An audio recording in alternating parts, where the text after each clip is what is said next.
Welcome to Choose Courage Inc., where we skip the boring intros and jump straight into reimagining business and workplace experiences with We Ain't Afraid to Go There conversations.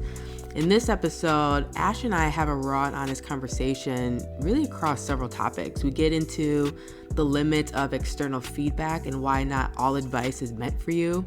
We chop it up on how to break free from corporate constraints and define success on your terms.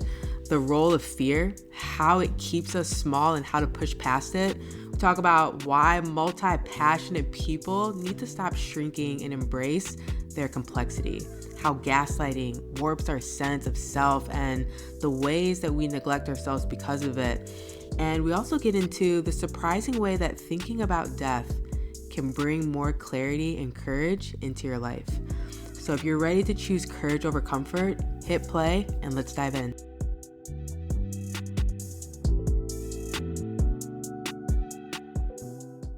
I'm curious about just in terms of success, what has your journey been around redefining that for yourself? But also, how did you move past maybe that fear around redefining success for yourself? Yeah. Can I do a story time for this one? Yeah. Okay. So in my career, I come from really meager, poor upbringing. And what I mean by that is being underhoused, single parent household. Sorry, got something on there. Single parent household, me, my brother, and my sister taking care of each other, where my mother worked a number of jobs, leaving school or leaving home early to go to school. I'm the first person in my family to go to college. Mm. And I have lived so many lives up until this point. When I was young, we would do a number of things to keep ourselves entertained. I remember days where me and my brother would lay on the floor watching the Food Network, which was just called the Food Channel at that time, taking down recipes in hopes that we can make those recipes one day. And we fed ourselves. We made our own food. We fed ourselves. We would go to Goodwill. We would buy computer parts in order to play video games or to get work done that needed to get done for school. So we were doing programming in the early days. We were very resourceful.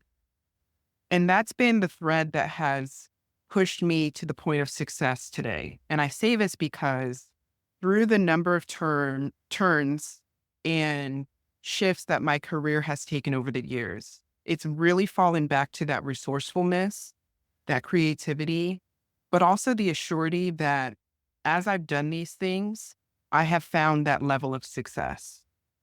And what it's done is it's created a foundation for me today to recognize that I didn't fall then. The likelihood of me falling now is very low. And I don't mean fall as in never failed. I have failed plenty. But I think what folks dismiss, what I dismissed early in my career was through those failures and through just attempting something new, I realized it was not to the detriment of my life, my existence, my ability to keep moving forward. It was always something to be considered about, to keep in check as a reality of my life, and then build from there. And I don't know if that's a skill that can be taught. I think it's something you have to experience. And once you get the cadence of what failure looks like, how to survive failure, how to recover from failure, and then how to see it as a new opportunity or foundation to build, success just maps differently. Mm. And so when I think about success metrics for my life, it really comes down to that line, but did you die? Because the reality that I'm still here is success enough, given all of the things that were held against me and put in the way of hurdles or challenges or even intentional acts to keep me from getting the things that I want and need. There were times where I needed things that I did not have access to, and they were intentionally being withheld from me. And I still found a way to make a way to get where I needed to go or to get the resources that I need. And so now when I'm building this business, and this might be the founder delulu that people talk about, I don't think that it is. And we can talk about the imposter syndrome piece of this as much as we want. but you're not going to fool me into thinking that I'm not able to do the things that I know I can do. And that to me is the success, is I know for a fact and a surety now that whatever it is I try, I'm going to get to that place.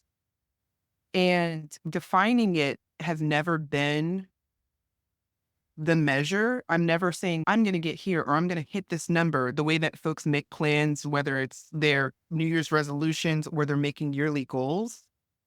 It's I'm going to come out stronger, faster, better, and do the things bigger. And I know I can do it because I have a history of doing it. And that to me is success. Hmm. That's the episode. No, like that. No, I appreciate you sharing that and just, yeah, just the level of vulnerability and like candor as well. I think what it reminds me of is the importance of recognizing how different things that we have grown up with also influence our interpretation of success, but also give us a longer runway to change it. And when I mean change it, I mean more so changing it from the way that a lot of people talk about success and what successful is. And I think like a lot of people, to the conversation we are having earlier around the blueprint of entrepreneurship, a lot of people find themselves stuck in it because they haven't thought about what does success actually look like and mean for me and to me. And so I really appreciate that story. I think, yeah, I think like when I was in corporate specifically, and even throughout my entrepreneurship journey, I have just had to, I think I just had this mindset shift one day. You know, sometimes you just get sick and tired of being sick and tired. And I was sick and tired of just what I was being told success was. And no matter how much I blew that out of the water, it wasn't getting recognized. Mhm. It wasn't being supported. It wasn't being encouraged or developed.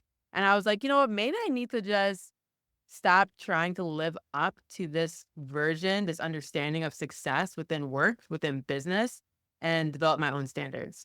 Mhm. And what I've found is not only am I happier, but I just have greater clarity on what actually matters to me. And you start to realize a lot of the reward systems that we are part of actually don't matter. And I think for me, when it comes to how am I thinking about success, how am I moving past fear, a lot of it is about, I honestly, this is weird. I honestly think about death like all the time. Mhm. And again, not in a suicidal self harm way, but because of those near death experiences. I'll share a quick story about that. So, summer going into my junior year of college, one day I woke up and I had incredible abdominal pain, like screaming.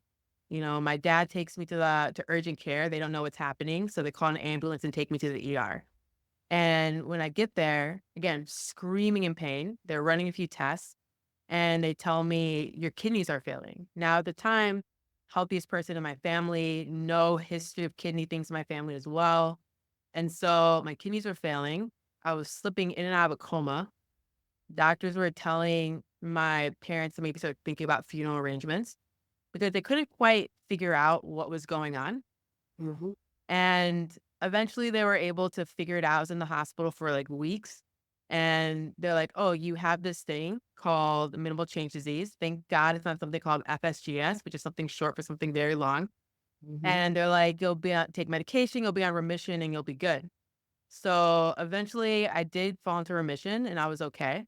But then I came out of remission about almost 2 years later and they did a new biopsy, they did a new test, and they're like, you have something called FSGS. We actually misdiagnosed you the first time. And they were, FSGS is a really rare kidney disease, and that even if you get a transplant, there's an 80% chance that it'll reoccur. It's a weird, finicky kind of kidney disease. And given the state that my kidneys were in, I was actually in end stage 5 renal failure. They were giving me, 12 or so years to live because of just like how dramatically my kidneys were just like plummeting and what they were seeing in terms of damage on my kidneys. And so those first 2 weeks in the hospital, I think I would just watch Sherlock Holmes 2 over and over again. Like, I just, like, mentally couldn't calculate and comprehend what was happening. But then I had a really good friend call me and reach out, and, I'm talking to him about what's going on and the diagnosis and prognosis, and he's, well, man of faith. He's, God made your body and he didn't make any mistakes and it'll be okay. And you just gotta think about how do you be more intentional with your life. And so then it kind of dawned on me on how do I not waste my life? And I started to get excited of, okay, if I know I only have this amount of time left, like how am I going to live? What am I going to do? How are things going to be different? And was just genuinely curious and like hopeful. I was no longer afraid or like scared of death. And so I was in the hospital for a minute. At some point, I'm let out, and then we go back to kind of figure out dialysis stuff, kidney transplant stuff. And the doctors were like, I don't know what to tell you, but your kidneys they've improved by over 50%. And legally, we can't even put you on the list anymore. Yeah. Like, A, my kidneys are pretty much at like normal kidney function, which is insane. But because of that, I'm very well aware of just how short life is. And because of that, I'm also really intentional and curious about how to make the most of it, which has really pushed me to redefine what does success mean for me. It's not, what my billionaire boss wants to go to space again. It's not what he's saying it is. It's not what this manager who keeps overlooking me for a promotion, what she says it is. It's not these, Harvard Business Review articles or what have you. I'm like, I actually really need to redefine what that means for me. And because of that, I think I'm a lot more bold in sharing what's on my mind. I'm more willing to take risks, calculated risks, right? I'm not being like completely reckless here, but I'm less afraid because in my mind, I'm like, we're all going to be dead in 50, 60 years anyways. So why not? Yeah. And I think the pandemic just hammered that in deeper of, yo, life is really short. And why am I not betting on myself in more bold and creative ways? Why am I allowing myself to just kind of be pulled through life and being so reactive to it instead of being more proactive towards the things that I want to do and that I know is possible? And so, yeah, redefining success through the lens of death is definitely my take and usually my approach. Well, thank you for sharing that story, first off. And your experience is just so enlightening. And as as you went through it, I'm sure it was incredibly traumatic. As you said, there's just so much to that process. Mhm. Perspective you have now, that cannot be replaced by anything. And I think it's these defining moments that help us to really understand the why and the what. So the why we're here and then the success. And as you're talking about the measure is death, I had a reawakening with this in 2020. My father passed away from COVID. He was like one of the first few folks that I knew who passed away from COVID. And it happened so fast. So, Mhm. and I remember I looked at my husband and I go, YOLO. I remember saying that, as cliche as that is. My dad, in the quickness that he was here one day and gone the next day, reminded me so, not reminded me, but taught me how quickly this can all be gone. Mhm. And I'm one of those folks who I love to talk clearly. And I know I have a purpose in my words. I've been told many times that the conversations I have with people are transformative or they're helpful. And so I find one of my values and one of my crafts language. Mm. And that's actually why I started Counterpoint is use your voice to power, which is establishing who you are and then seeing that value. But the bigger piece to that is when my dad died, I realized, what am I actually waiting for? And am I fulfilling the thing that I know I'm here to do? Am I telling the message that I know needs to be told? Am I sharing the experience that I know will likely resonate with a number of people who are experiencing similar things? And I say this almost to listeners, but also to us in this conversation of we're just built different when it comes to what we are enduring in this life, how often that experience becomes a risk and a threat to the things that we have a purpose in, and whether we will take that challenge to then go forward and do the thing that we know we need to do. And there are so many things, corporate specifically for me, that made me believe there was something more important than that, when in reality, there isn't. Mm, And I always joke, I'm like, these people aren't paying my bills, right? And that's me jokingly saying, they're not putting breath in my lungs. They're not putting food on my table. They're not enduring the hardships that happen day to day in my life. They don't even know me.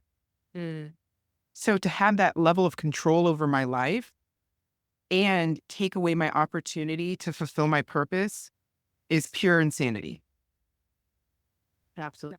Do what you got to do, girl. Get out there, speak your piece, fulfill your purpose, whatever markers of success that you have them be in the way of what you know you can accomplish based off of your entire experience. I get it. Yo, let's go. Let go, right? But we say that all the time. You just Definitely don't.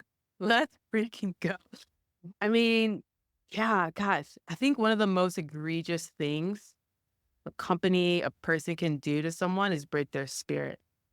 I think there are a lot of times where I came close to allowing a company to break my spirit. Mhm. I have definitely, unfortunately, allowed people in my life to break it. And that takes a long time to recover. That's basically been my 2023 up until a few months ago. But it makes me think about, I remember, even for example, when I started working at Salesforce, now context, I used to be a trauma therapist. And so then I made a career switch into tech and design. So when I started at Salesforce, week two, 2.5 in, I put myself in therapy because I hadn't seen gaslighting at scale like that internally, which is impressive and scary at the same time. Mhm. And as a therapist, I knew and understood what that can lead to, and specifically how it can lead to people's spirits being broken. You're being gaslit, you're questioning who you are, your values. But I think what it also ended up surfacing and it reminded me of is I have to be very intentional to not allow my identity to be fused with what I do in my business and my work. And so I'm curious about just how have you managed that? Like, how have you managed what has helped you maybe continue or shift to having your identity separated from your business and what you do? Because I imagine that is a huge thing a lot of people struggle with when it comes to validation, recognizing their value. But yeah, what are some things you've done or even mindset shifts that have helped in terms of helping you to separate your identity from your business and what you do? That that's a good question. So when I think about my company, I think about it in as a tool, right? So I was a chef for 16 years and I used to compete in knife skill. And when you go to culinary school, they teach you all the knives that are in the kitchen and how to use them and for what sort of cuts that you can make with each knife, etc.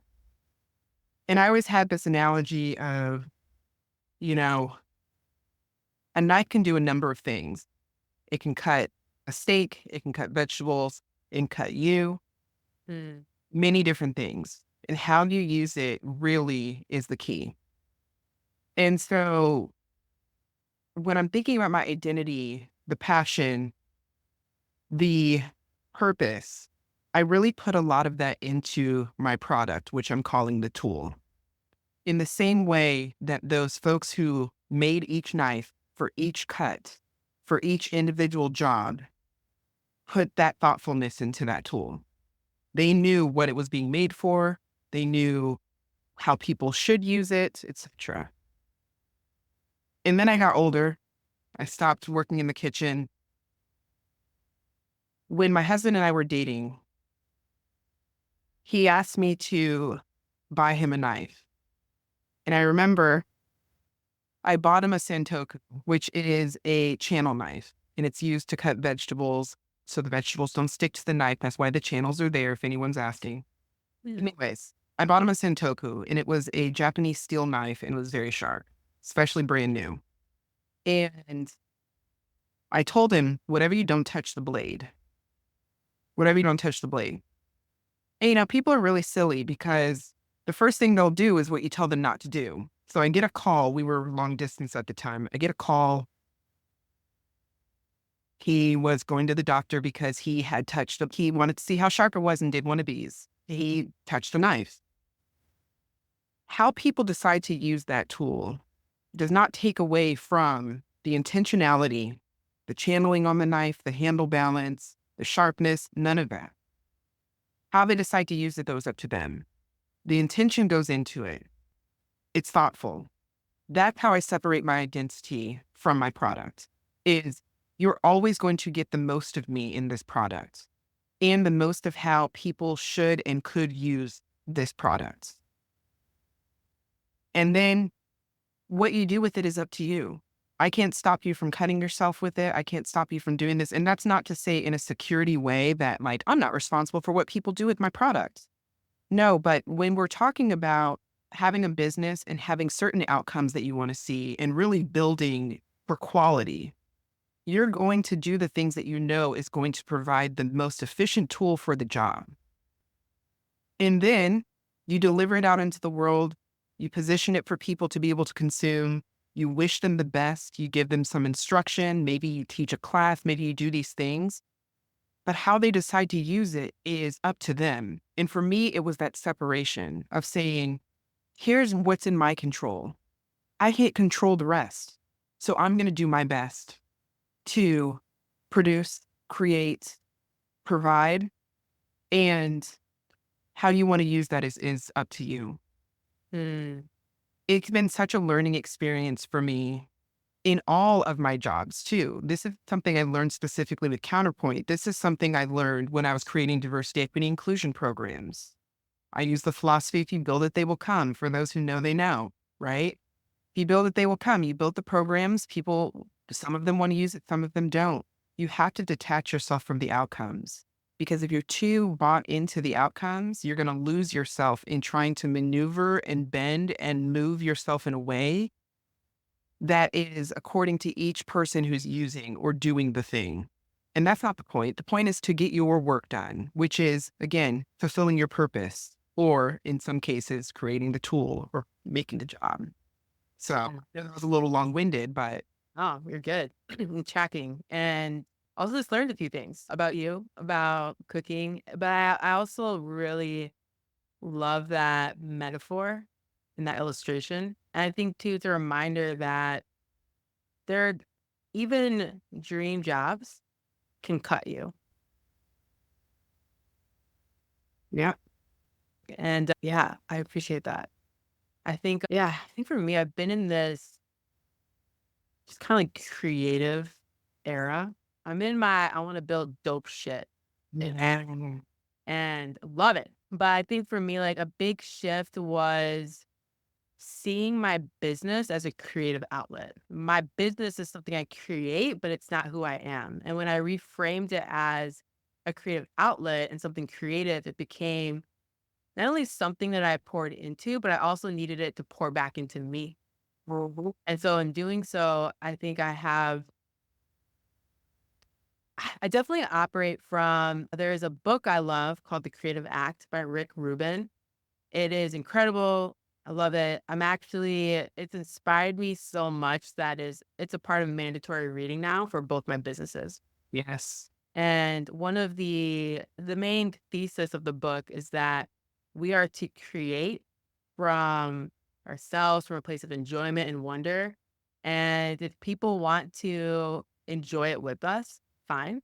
But I'm not necessarily creating because I'm trying to like keep up on all the trends. It's like what you're seeing with videos and reels and TikTok. And why am I seeing TikTok like things on LinkedIn? Why? Like it's like maddening. But in doing so, it kind of falls into this saying that I often repeat to my teams of, we're not everyone's cup of tea, but whose we will be in a big way.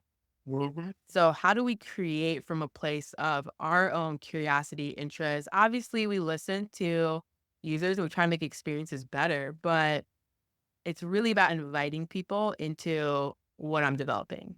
And in doing so, it's allowed me to not to have that space between my identity and these different things that I'm involved in. Part of it as well is about how do you manage being a multi-passionate person where my hands are kind of in everything. I have this consulting business about trauma informed design, organizational culture, and trauma informed leadership. I'm building this astrology for pets app with a pet parent self care aspect to it.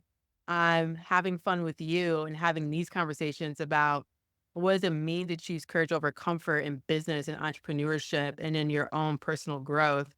And on the side, I do things like I love books on stoicism. I was reading a book on startup law just because I was curious. I'm, trying to understand like the psychology of music as it pertains to jazz, just because I'm playing with my 4 and 5-year-old nephews who have so much energy and who are like my heart. And I'm just kind of bouncing all over. I read about 2 to 3 books a week. Like I'm just like constantly like all over.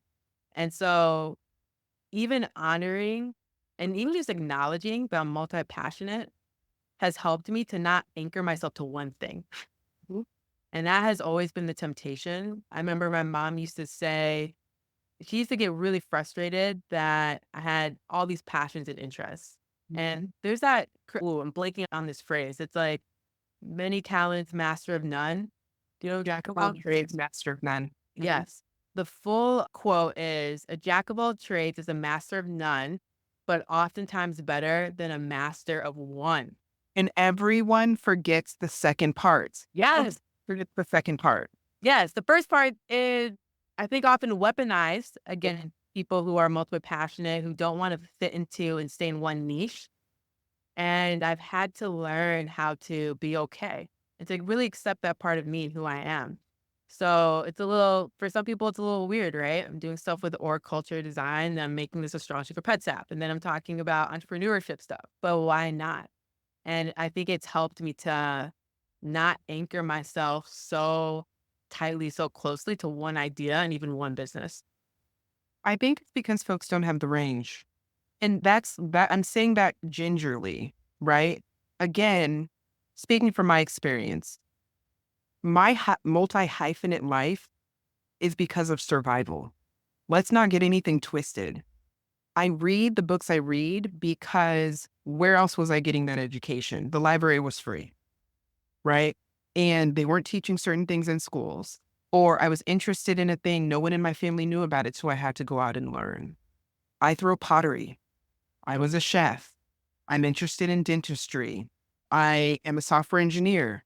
I was an executive on the people team, right? All of these things are a result of one, my interests that were a huge driving factor, but also trying to make a way for all of the things that I defined as me, right? Like I'm a mom to 2 beautiful children. I love clothes. I love car, right? Like we start going down these things and we recognize that for the folks who say they're only about one life, they're drastically fooling themselves or they don't have the range. And I don't think it's a problem or weird is the word that you, that we do have these interests and we pursue them. Mm-hmm. There's going to be, going back to the blueprint conversation we had before, there's going to be a moment where someone says, well, you have to put all your time and effort into one thing in order to get the best results out of that one thing. And I think that only happens when you are not a staunch learner. There are very few people, like one of the best executives that I've ever worked with is a multi-hyphenate and is horribly great at what she does every day. But nobody talks about the fact that she also reads 3 books a week. She's one of the fastest readers that I know, right? Like we go into these real lives with people and we get dumbed down to these tiny boxes that people can understand and control. Here's a small tangent I will say, understand and control, right? If they can't control you, they will do what they can to control how people see you, Oh my. right? And when we talk about jack of all trades, master of none, but then we go into the second portion of that, you actually are a specialist of something incredibly important that people are trying to dumb down because they can't control the fact that you have multi-interests that you can express with ease, right? I'm sorry, like, I can literally go in the kitchen right now and whip up a souffle if you want me to, but I can also do a code review for you. No one's talking about that. And they're going to keep saying that's a problem because there's no controlling mechanism where you can do all those things and they don't have the range. What? Yo, I just need to sit with that for a second. So while I'm sitting with that, what would you say to someone who they're also being slapped in the face like I am as you're dropping gems? And they're like, how do I free myself? Girl, How do I not allow these external things, these internal temptations to dim my light and to put me in a box? Like, what would you say to those people? first off, I've heard Fantasia singing Free Yourself the moment that you, Yes. but honestly, it goes back to what I said earlier. These people aren't paying your bills. Now, that's not to say folks who have a corporate job should go to their boss and say, well, you're not paying my, they are paying your bills, right? So she's just horrible. Where you have to understand that the embracing of these other things that we do is really what crafts the experience of how we show up in these places that are paying our bills. I'm like, trying to truncate the experience because some people don't have the range. And I think about high school education here. Mm. I was on leadership in high school. I played sports. I spoke a language. It's right. I had a long list. Volunteerism. When I sent out my college applications, they were full of everything they said that I needed. And then the conversation is going to come down to, well, you just got accepted because of affirmative action. Mm. So my 4.0 GPA wasn't it. The fact that I was on the presidential list for volunteerism wasn't it. The fact that I was vice president of the student body wasn't it. Right? They're going to try and make your experiences minimal because they have to equate to theirs in some way in order to be used against you. Mm.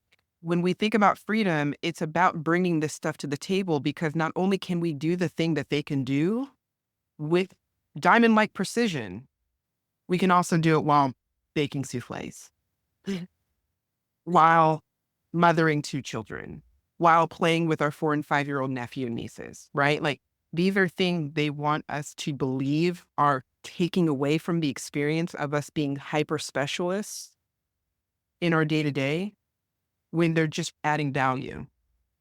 Let's go. Yes. I would rather hire somebody that's a phenomenal engineer who was pro, football for the first half of their life and knows how to play with the team rather than the person who, went the very traditional way of specializing only in CS. Mm. Because I promise you, the person who's going to work better with the team is the person who's worked better with the team for half of their life. Oh, I love that. I think what I would build on that is I remember having a manager who she told me, she's like, you're doing so many incredible things. Speaking at conferences, you're writing and showing up in HuffPost and Fortune and all these things. You're doing kinds of projects and work that are more senior director level, but I need you to do more junior level work to get promoted because I don't know what to do with you. Now, in that moment, I could have allowed her to define me and what I'm capable of. I could have allowed that to have me tell myself, you're doing too much. You're too complex. You're not going to move ahead if you continue to operate out of your own natural instincts and talents and gifts. Or the route that I ended up choosing was, okay, so if she's not going to be able to help me and invest in me and support me, I need to find someone else who will. And more times than not, when we come to doors or we come to people who are giving us a no, we're just asking the wrong person. Yep. and you gotta go find someone else. And actually, a huge thank you to Brent Hyder at the time was the chief people officer at Salesforce. And I remember sharing with him after my manager's manager said that they weren't going to invest in coaching for me. I pitched to him why I wanted coaching, how it would benefit the business. I was also very clear that this would also benefit my future goals of entrepreneurship. And he found money in his budget to pay for coaching for me. Mhm. Someone completely different was able to develop a good relationship with him. And he's the one who like took that and bet on me and saw me. It wasn't my immediate manager and her manager. I say all that to say as well, it's really important for you to develop relationships with other leaders outside of your org and your team. It's really important to be network savvy in terms of connecting to other parts of the business. Yep. Because I had done that, I had not just him, but I had other people too that I could lean on and who saw me and who were willing to invest in me that were outside of my original team. And if Mhm. I had only depended on my original team, my original manager, I would have been screwed. Yeah. And so, There is so much to unpack in that. Mhm. And the fact that your manager was a woman, and I'm being real explicit here, the fact that the person who saw opportunity and found opportunity for you was a man, and this is not to get gendered, but to recognize that roles in the corporate space are very stereotypical. Mm, And that's statistics. And the piece that I want to add on to what you were saying about the network is also in having the eye of discernment about the feedback that you're receiving in these spaces that feel very limiting and minimal. come on. Because too often, the feedback is a projection, it is not rooted in your actual development. Ooh, can you say that Rooted in again? their, I'm sorry. Just run that back real quick. yes, the feedback that you're receiving is not rooted in your development. It's rooted in their insecurity. Mhm. So they would rather have you adjust to their insecurity. Hey, can you just play some more minimal roles for me? Some more junior roles for me? Instead of doing what we all know is the appropriate move, which is how do I elevate myself and minimize my fear or my insecurity to allow this person to thrive? Mm, And too often, especially as Black women, we get very disconcerting. Is that the word? maybe. It's all Back. right. Very concerning feedback that typically is not rooted in our development. Mm, And you have to use your eye of discernment to recognize when someone's just operating from their insecurities rather than giving you the feedback that you actually need to know in order to do well in your role. yes and I amen. often got the feedback, I'm too robust, which I am. Everybody knows that at this point. If I get to the point, which I can, but also for the people who have a mind to hear me, they also have the patience to endure Mm, because they know what I'm going to say is important. mhm. So getting this feedback about being too robust and needing to get to the points, this executive level communication. Yes, and do you have the leaders that will work with you through that and help you develop that skill to come forward and say, hey, and also do you have those folks that care for you enough to hear you even when the message is long? Mm, So you have to understand where people are coming from when they're giving you the feedback. mhm. As too often, it's to make their life easier, or it's to diminish their fears, or it's to elevate their efforts, rather than actually seeing a pathway forward and upward for you. I was just waiting for the gospel organ to kick in. I mean, that was an amen for me. That's the hill I'll die on today. I love that. Thanks for hanging out with us and diving into some of these real and unfiltered conversations. We know your time is valuable, and so we don't take it for granted. If today's episode made you think, if it challenged you, or gave you something new to consider, we'd love for you to hit that follow button on whatever streaming service you're using. That way, you'll never miss an episode when we drop them. And if you want to go even deeper, sign up for our newsletter at choosecourageinc.com, and you'll get updates on new episodes, access to exclusive freebies, and first dibs on coaching opportunities and other resources to help you make bold moves in your life and business. So we appreciate you, we see you, and we're rooting for you. Until next time, keep choosing courage over comfort, and a friendly reminder to drink some water.